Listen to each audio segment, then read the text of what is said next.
ನಮಸ್ಕಾರ ಎಲ್ರಿಗೂ. ಇವತ್ತಿನ ನಮ್ಮ ಟಾಪಿಕ್ ತುಂಬಾನೇ ಇಂಟ್ರೆಸ್ಟಿಂಗ್ ಆಗಿದೆ. ಹೆಟ್ರೋಸೈಕ್ಲಿಕ್ ಕಾಂಪೌಂಡ್ಸ್. ಕೇಳೋಕೆ ಸ್ವಲ್ಪ ಕಾಂಪ್ಲೆಕ್ಸ್ ಅನ್ಸ್ಬೋದು, ಆದ್ರೆ ನಾವು ಫ್ಯೂರಾನ್ ಮತ್ತು ಥಿಯೋಫೀನ್ ಮೇಲೆ ಫೋಕಸ್ ಮಾಡಿ ಇದನ್ನ ಸಿಂಪಲ್ ಆಗಿ ಅರ್ಥ ಮಾಡ್ಕೊಳ್ಳೋಣ. ಕಾಂಪಿಟೇಟಿವ್ ಎಕ್ಸಾಮ್ಸ್ ಪಾಯಿಂಟ್ ಆಫ್ ವ್ಯೂನಿಂದ ಇದು ತುಂಬಾನೇ ಇಂಪಾರ್ಟೆಂಟ್. ಸೊ ಗಮನ ಕೊಟ್ಟು ಕೇಳಿ. ಸರಿ, ಶುರು ಮಾಡೋಣವಾ? ಸರಿ, ಮೊದಲು ಡೆಫಿನಿಷನ್ ಇಂದ ಶುರು ಮಾಡೋಣ. Heterocyclic compounds are those where one or more atoms of the ring are heteroatoms, e.g. NO, S, P, A, S, Se and so on. Okay, ಇದರ ಅರ್ಥ ಏನು?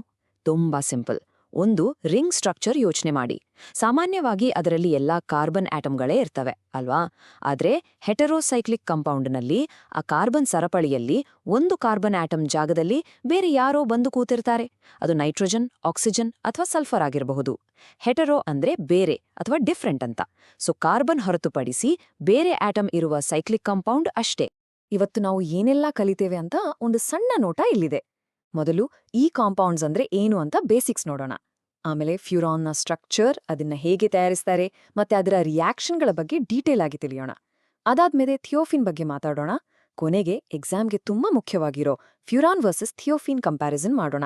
ಸ್ಟೆಪ್ ಬೈ ಸ್ಟೆಪ್ ಹೋಗೋಣ, ಸರಿನಾ? ಓಕೆ, ನಮ್ಮ ಮೊದಲನೇ ಸೆಕ್ಷನ್ಗೆ ಬಂದಿದ್ದೇವೆ. ಈ ಹೆಟೆರೋಸೈಕ್ಲಿಕ್ ಕಾಂಪೌಂಡ್ಸ್ಗಳನ್ನ ಅವುಗಳ ಸ್ಟ್ರಕ್ಚರ್ ನೋಡಿ ಹೇಗೆಲ್ಲ ಕ್ಲಾಸಿಫೈ ಮಾಡ್ಬೋದು ಅಂತ ಒಂದು ಕ್ವಿಕ್ ಆಗಿ ನೋಡೋಣ ಬನ್ನಿ. ಇಲ್ಲಿ ನೋಡಿ, ಸ್ಕ್ರೀನ್ ಮೇಲೆ ಕೆಲವು ಉದಾಹರಣೆಗಳಿವೆ. ಇದರಲ್ಲಿ ಮುಖ್ಯವಾಗಿ 3 ಥರ. ಮೊದಲನೇದು ಆರೋಮ್ಯಾಟಿಕ್. ನಿಮ್ಗೆ ಬೆನ್ಝೀನ್ ಗೊತ್ತಲ್ವಾ? ಅದೇ ರೀತಿ ಇವು ಕೂಡ ಸ್ಪೆಷಲ್ ಸ್ಟೆಬಿಲಿಟಿ ಇರೋ ಕಾಂಪೌಂಡ್ಸ್. ಪೈರೋಲ್, ಫ್ಯೂರಾನ್, ಥಿಯೋಫಿನ್ ಇವೆಲ್ಲ ಈ ಗ್ರೂಪಿಗೆ ಸೇರ್ತವೆ. ಇವು ಹಕಲ್ ರೂಲ್ ಫಾಲೋ ಮಾಡ್ತವೆ. ಎರಡನೇದು ನಾನ್ ಆರೋಮ್ಯಾಟಿಕ್. ಇವುಗಳಲ್ಲಿ ಡಬಲ್ ಬಾಂಡ್ಸ್ ಇರಲ್ಲ, ಸಿಂಪಲ್ ಆಗಿ ಸಿಂಗಲ್ ಬಾಂಡ್ಸ್ ಇರ್ತವೆ. ಉದಾಹರಣೆಗೆ ಪೈರೋಲಿಡೀನ್. ಮೂರನೇದು ಪಾರ್ಷಿಯಲಿ ಸ್ಯಾಚುರೇಟೆಡ್, ಅಂದ್ರೆ ಕೆಲವು ಸಿಂಗಲ್ ಬಾಂಡ್, ಕೆಲವು ಡಬಲ್ ಬಾಂಡ್ ಮಿಕ್ಸ್ ಇದ್ದ ಹಾಗೆ. ಸೊ ಆರೋಮ್ಯಾಟಿಕ್, ನಾನ್ ಆರೋಮ್ಯಾಟಿಕ್ ಮತ್ತು ಮಿಕ್ಸ್ಡ್. ಅರ್ಥ ಆಯ್ತಲ್ವಾ? ಸರಿ, ಈಗ ನಮ್ಮ ಇವತ್ತಿನ ಹೀರೋಗಳಾದ ಫ್ಯೂರಾನ್ ಮತ್ತು ಥಿಯೋಫಿನ್ ಕಡೆ ಗಮನ ಹರಿಸೋಣ. ಮೊದಲು ಫ್ಯೂರಾನ್. ಇದೊಂದು 5 ಮೆಂಬರ್ ಇರೋ ರಿಂಗ್. ಇದರಲ್ಲಿ ಕಾರ್ಬನ್ ಜೊತೆ ಆಕ್ಸಿಜನ್ ಅನ್ನುವ ಹೆಟೆರೋ ಆಟಮ್ ಇದೆ. ಫ್ಯೂರಾನ್ ಸ್ಟ್ರಕ್ಚರ್ ನೋಡಿ, ಇದು ಫ್ಲಾಟ್ ಆಗಿದೆ, ಅಂದ್ರೆ ಪ್ಲಾನಾರ್. ಇದರಲ್ಲಿ ನಂಬರಿಂಗ್ ಮಾಡೋದು ತುಂಬಾ ಇಂಪಾರ್ಟೆಂಟ್. ರೂಲ್ ಏನು ಅಂದ್ರೆ ಹೆಟೆರೋ ಆಟಮ್ಗೆ ಯಾವಾಗ್ಲೂ ಫಸ್ಟ್ ಪ್ರೆಫರೆನ್ಸ್. ಸೊ ಆಕ್ಸಿಜನ್ಗೆ ನಂಬರ್ 1. ಅಲ್ಲಿಂದ ಕ್ಲಾಕ್ ವೈಸ್ ಆಗಿ 2, 3, 4, 5 ಅಂತ ಕಾರ್ಬನ್ಗಳಿಗೆ ನಂಬರ್ ಹಾಕ್ತೀವಿ. ಈಗ ನೋಡಿ, ಆಕ್ಸಿಜನ್ನ 2 ಪಕ್ಕದಲ್ಲಿರೋ ಪೊಸಿಷನ್ಗಳು ಅಂದ್ರೆ 2 ಮತ್ತು 5 ಅವುಗಳನ್ನ ಆಲ್ಫಾ ಪೊಸಿಷನ್ ಅಂತೀವಿ. ಅದೇ ರೀತಿ 3 ಮತ್ತು 4ನೇ ಪೊಸಿಷನ್ಗಳನ್ನ ಬೀಟಾ ಪೊಸಿಷನ್ ಅಂತೀವಿ. ಯಾಕಿದು ಮುಖ್ಯ ಅಂದ್ರೆ ಮುಂದೆ ನಾವು ರಿಯಾಕ್ಷನ್ಸ್ ಬಗ್ಗೆ ಮಾತಾಡುವಾಗ ರಿಯಾಕ್ಷನ್ ಆಲ್ಫಾದಲ್ಲಾಗುತ್ತಾ ಅಥವಾ ಬೀಟಾದಲ್ಲಾಗುತ್ತಾ ಅಂತ ಗೊತ್ತಾಗ್ಬೇಕು. ಸೊ ಇದನ್ನ ನೆನಪಿಟ್ಕೊಳ್ಳಿ. ಸರಿ, ಈ ಫ್ಯೂರಾನ್ ನಮ್ಗೆ ಎಲ್ಲಿಂದ ಸಿಗುತ್ತೆ, ಇದನ್ನ ಲ್ಯಾಬ್ನಲ್ಲಿ ಅಥವಾ ಇಂಡಸ್ಟ್ರಿಯಲ್ಲಿ ಹೇಗೆ ತಯಾರಿಸ್ತಾರೆ ಅಂತ ನೋಡೋಣ. ಕೆಲವು ಇಂಪಾರ್ಟೆಂಟ್ ಮೆಥಡ್ಸ್ ಇವೆ. ಅದರಲ್ಲಿ ನಾವು ಮೊದಲು ಇಂಡಸ್ಟ್ರಿಯಲ್ ಮೆಥಡ್ ಬಗ್ಗೆ ತಿಳಿಯೋಣ. ಇಂಡಸ್ಟ್ರಿಯಲ್ಲಿ ಫ್ಯೂರಾನ್ ತಯಾರಿಸೋಕೆ ಅವರು ಮಕ್ಕೆಜೋಳದ ಸಿಪ್ಪೆ ಅಂದ್ರೆ ಕಾರ್ನ್ ಕಾಬ್ಸ್ ಅದನ್ನ ಬಳಸ್ತಾರೆ. ಅದರಲ್ಲಿರೋ ಪಾಲಿಸ್ಯಾಕ್ರೈಡ್ಸ್ ನಮ್ಮ ಸ್ಟಾರ್ಟಿಂಗ್ ಮಟೀರಿಯಲ್. ಸ್ಟೆಪ್ 1, ಅದಕ್ಕೆ ಆಸಿಡ್ ಹಾಕಿ ಹೈಡ್ರಾಲಿಸಿಸ್ ಮಾಡಿದಾಗ ನಮಗೆ ಫರ್ಫ್ಯೂರಾಲ್ ಅನ್ನೋ ಒಂದು ಕಾಂಪೌಂಡ್ ಸಿಗುತ್ತೆ. ಸ್ಟೆಪ್ 2, ಈ ಫರ್ಫ್ಯೂರಾಲ್ನ ಕ್ಯಾಟಲಿಸ್ಟ್ ಬಳಸಿ ಡಿಕಂಪೋಸ್ ಮಾಡಿದ್ರೆ ಅಂದ್ರೆ ಬ್ರೇಕ್ ಮಾಡಿದ್ರೆ ಫೈನಲಿ ನಮಗೆ ಬೇಕಾದ ಫ್ಯೂರಾನ್ ಸಿಕ್ಬಿಡುತ್ತೆ. ಇದು ತುಂಬಾ ಇಂಪಾರ್ಟೆಂಟ್ ಇಂಡಸ್ಟ್ರಿಯಲ್ ಪ್ರಾಸೆಸ್. ಎಕ್ಸಾಮ್ನಲ್ಲಿ ಕೇಳೋ ಚಾನ್ಸಸ್ ಇದೆ.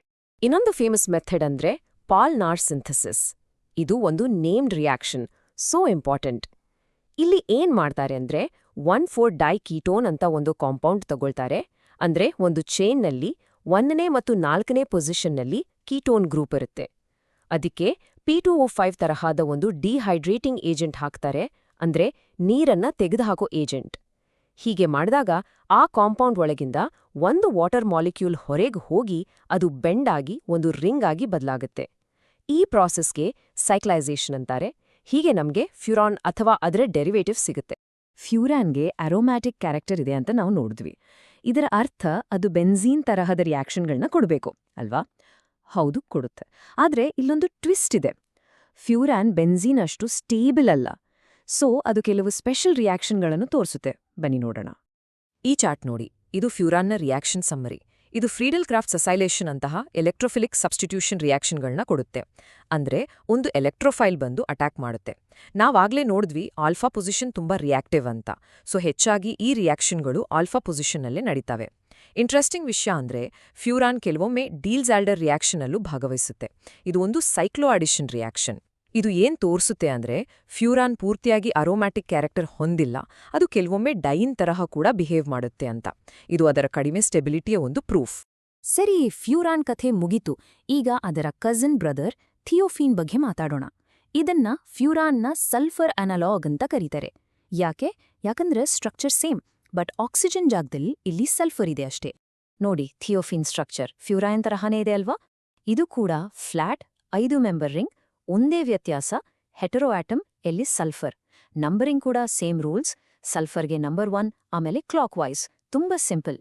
ಥಿಯೋಫೀನ್ ತಯಾರಿಸೋಕೆ ಕೂಡ ಬೇರೆ ಬೇರೆ ಮೆಥಡ್ಸ್ ಇವೆ. ಅದನ್ನ ಆಸಿಟಿಲೀನ್ನಿಂದ, ಸೋಡಿಯಂ ಸಕ್ಸಿನೇಟ್ನಿಂದ ಅಥವಾ ಕೋಲ್ಟಾರ್ನಿಂದ ಕೂಡ ಪಡಿಬೋದು.